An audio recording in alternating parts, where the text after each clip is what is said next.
Usai wacana Presiden terpilih menambah kementerian, kini DPR tengah menggodok penambahan komisi. Apakah penambahan kementerian maupun penambahan komisi ajang bagi-bagi kursi anggota koalisi Prabowo Gibran dan mengakomodasikan koalisi gemuknya?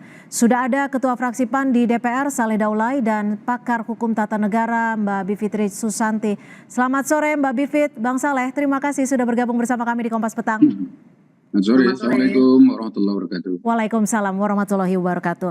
Bang Saleh, jadi sepertinya sudah hampir pasti ya akan tambah komisi. Tambah berapa kira-kira nih Bang Saleh? Ya, pertama perlu saya jelaskan dulu ya sedikit ya terkait dengan dinamika yang ada di DPR.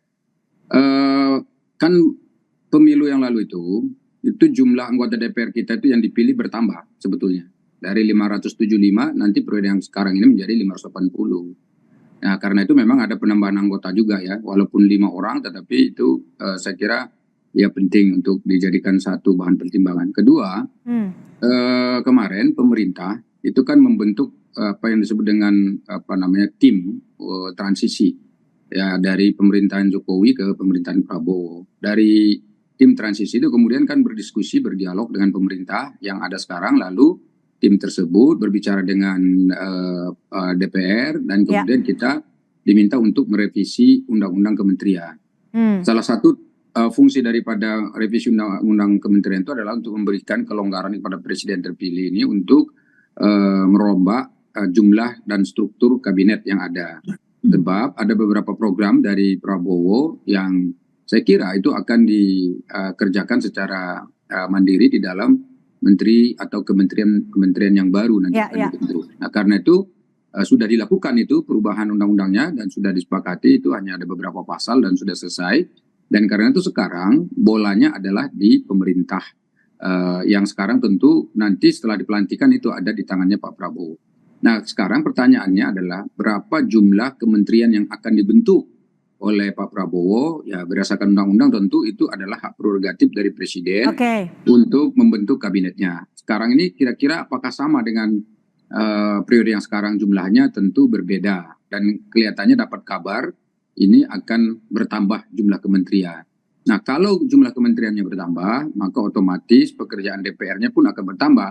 Nah, karena itulah maka diperlukan penambahan komisi-komisi dan kemitraan supaya pekerjaan daripada DPR untuk melakukan pengawasan itu bisa lebih efisien. Lalu karena itu dibutuhkan penambahan jumlah alat kelengkapan dewan. Nah, karena itu ditanya kira-kira berapa jumlahnya. Nah, ini yang akan sedang kita tunggu dari pihak pemerintah. Berapa kira-kira kementerian baru yang akan dibentuk gitu. Nah, sampai sekarang kita belum tahu jumlah kabinet yang akan dibentuk tersebut, sehingga saya kira mulai kan ada wacana 44 kementerian. Ini kira-kira akan bertambah berapa nanti di komisi? Jikalau betul 44 kementerian nantinya. Ya, angka 44 itu kan juga masih laporan yang saya kira kabar burungnya kurang lebih begitu ya. Sementara berapa nanti akuratnya itu ya tentu kita harus tunggu. Nah, kami di DPR tentu tidak bisa menentukan atau mengambil kebijakan hanya didasarkan pada kabar yang seperti itu. Tentu kita mengharapkan ada kabar yang lebih pas dan akurat. Nah, nanti pelantikan DPR itu akan dilakukan tanggal 1 Oktober tahun 2024. Nanti kemudian pada tanggal 20 Oktober akan ada pelantikan presiden. Maka berapa jumlah kabinet yang akan dibentuk oleh presiden ya tentu pas nanti setelah pelantikan presiden itu, yaitu setelah tanggal 20 gitu. Dan mudah-mudahan ya, saya dengar kabarnya juga ini ya. Kabarnya juga saya dengar pelantikan kabinet itu akan dilakukan pada tanggal 21. Ya. Nah, kalau udah tanggal 21 berarti kan sudah kelihatan berapa jumlah kabinetnya. Dan itu nanti akan dirumuskan lagi berapa jumlah kabinet atau berapa jumlah. Kami tangkap. Saya ke Mbak Bivitri sekarang. Mbak Bivitri, tadi Bang Saleh menyebut ini ada korelasinya. Jika penambahan kementerian jadi dilakukan, artinya penambahan tugas DPR akan lebih banyak. Jadi dinilai lebih efisien. Menurut Mbak Bivitri akan efisien jika komisi di DPR juga ditambah? Bisa jadi akan efisien. Maksud saya gini, kalau saya sih Mbak, saya tidak menyoal DPR yang berubah secara organisasi internalnya untuk merespons pemerintahan. Karena pembentukan komisi dan lain sebagainya itu tidak membutuhkan kekhususan gitu. Maksudnya berbeda dengan kementerian-kementerian yang nanti organisasinya berubah, ada staf ahli, ada staf khusus, ada sekjen, ada dirjen, seterusnya ya. Kalau DPR itu kan sebenarnya komisi-komisi adalah pembagian tugas di antara 580 orang anggota DPR itu saja. Nah, jadi saya tidak khawatir dengan penambahan komisi karena memang nyatanya begini. Saya kasih contoh aja ya, Komisi 1 yang kita tahu bidangnya pertahanan, luar negeri, komunikasi.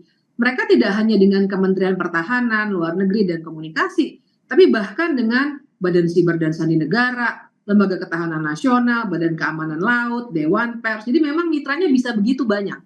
Bayangkan kalau ada kementerian banyak, dan yang saya dengar, saya baca di media massa, juga nanti badan bertambah juga.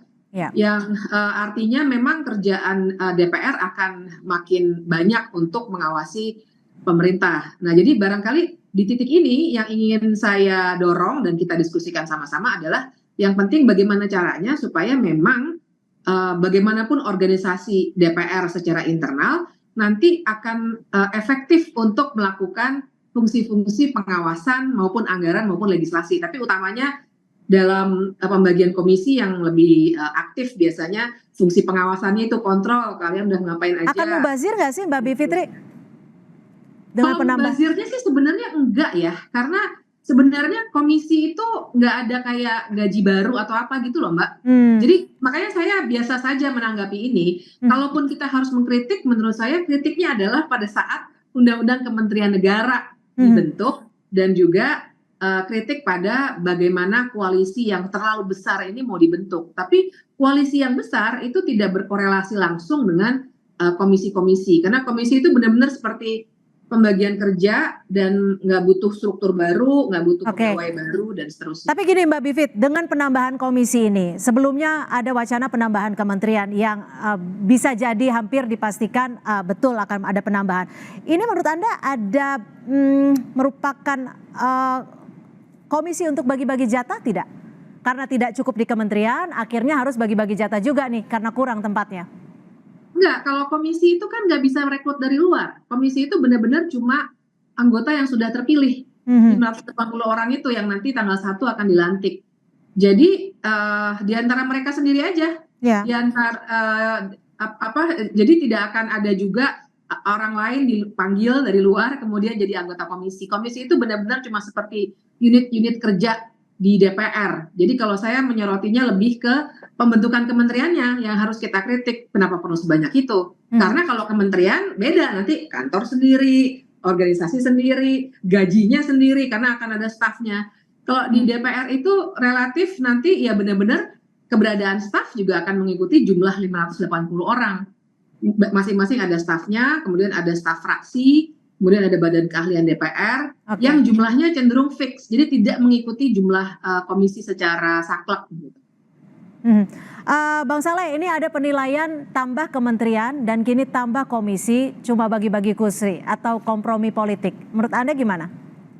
Sebetulnya kalau bagi-bagi kursi itu tidak tepat karena begini, pembagian anggota fraksi, masing-masing fraksi di masing-masing komisi itu ditentukan secara proporsional. Jadi misalnya PDI Perjuangan jumlah kursinya besar, kemudian yang kedua kemarin itu adalah Golkar, ketiga Gerindra misalnya. Maka jumlah anggota masing-masing fraksi di masing-masing komisi itu tergantung berapa besar jumlah suara dan kursinya dia di DPR. Jadi semakin besar kursinya, semakin banyak kursi dia, maka semakin besar pula anggota dia di masing-masing komisi.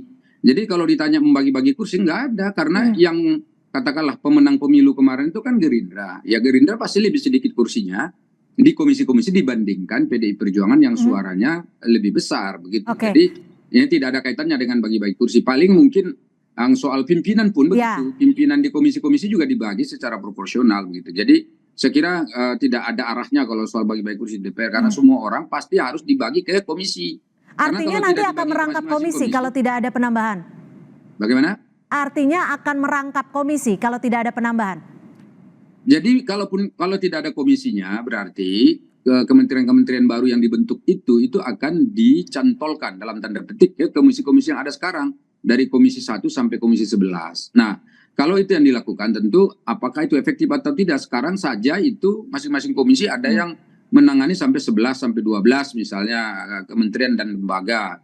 Nah itu yang saya katakan tidak efektif karena terlalu banyak. Bagaimana mereka mau mengundang misalnya 1 minggu itu kementerian dan badan itu untuk lakukan pengawasan dan diskusi terkait dengan program-program rakyat begitu. Nah karena itulah maka ini tentu lebih efisien kalau memang ada penambahan kementerian lalu ditambah komisinya supaya ini sama-sama bergerak cepat begitu. Dengan demikian pekerjaan pemerintah juga bisa lebih leluasa. Kan ada beberapa kasus di mana pemerintah memang harus minta izin ke DPR untuk melakukan dan mengeksekusi program gitu. Nah kalau misalnya waktunya tidak ada karena terlalu banyak badan dan kementerian di komisi tersebut, maka kan itu harus antri. Nah ini yang saya kira selama ini juga menjadi beban. Nah sekarang kalau dengan ada wacana untuk penambahan komisi, maka ini akan lebih efisien. Nah sekarang di DPR itu kan selain komisi-komisi itu, dari komisi 1 sampai komisi 11 ada juga alat kelengkapan lain, misalnya badan legislasi, badan anggaran, BURT, kemudian MKD, gitu, BKSAP, gitu. Itu adalah bagian dari AKD, alat kelengkapan dewan yang juga dibagi secara proporsional kepada seluruh fraksi yang ada. Setiap komisi, setiap alat kelengkapan pasti ada anggota DPR dari seluruh fraksi yang ada. Ya, Mbak Bivit, ini fraksi yang dapat jatah pimpinan komisi cenderung akan punya kuasa atas kementerian yang menjadi mitranya. Kalau menurut Anda ini menjadi kunci yang sekarang dipikirkan saat ini? Ya, tapi itu tidak sepenuhnya tergantung pada dinamika yang akan terjadi hari-hari ini, tapi itu sudah ada ketentuannya juga di Undang-Undang MPR, DPR, DPD, DPRD. Jadi nanti kita akan lihat perkembangannya kalau misalnya undang-undang itu berubah, kemudian bagaimana pengaturan mengenai pimpinan-pimpinan di berbagai level, baik pimpinan DPR sendiri maupun pimpinan komisi dan alat kelengkapan dewan yang lainnya. Tapi apakah itu akan punya pengaruhnya? Ya tentu saja ada ya. Misalnya kita lihat kemarin itu badan legislasi DPR, mereka bisa begitu cepat misalnya ketika pimpinannya proaktif, dia akan cepat. Kita ubah undang-undang pilkada. 1 hari langsung jadi, maksudnya langsung bergerak semua, tapi kemudian berhenti gitu ya. Jadi memang pimpinan akan punya andil yang penting, pimpinan komisi itu akan punya andil yang penting karena dia akan mendrive keseluruhan proses. Itu biasanya seperti itu tentu saja. Baik, terima kasih Mbak Bivitri Susanti dan juga Bang Saleh Daulay sudah memberikan perspektif ya di Kompas Petang hari ini. Selamat sore. Terima kasih.